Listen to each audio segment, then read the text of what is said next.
guys, ito ang sitwasyon ngayon dito sa Camarines Sur. To be exact, papuntang Milaor. So ayan,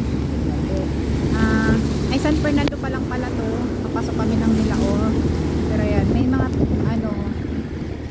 way na hindi pa baha, pero more on baha na po sa dinaanan namin. Tapos ngayon lang tumigil ng kaunti yung ulan. So ayoko masira yung phone. Ayan, we don't know kung makakadaan po kami. Pero may mga motor naman na nakasama kami. Ha? Just one photo. Very careful. So ayan po yung sitwasyon. Dahil sa bagyong ito, ayan po.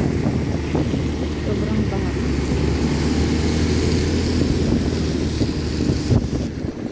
Ayan ang sitwasyon dito.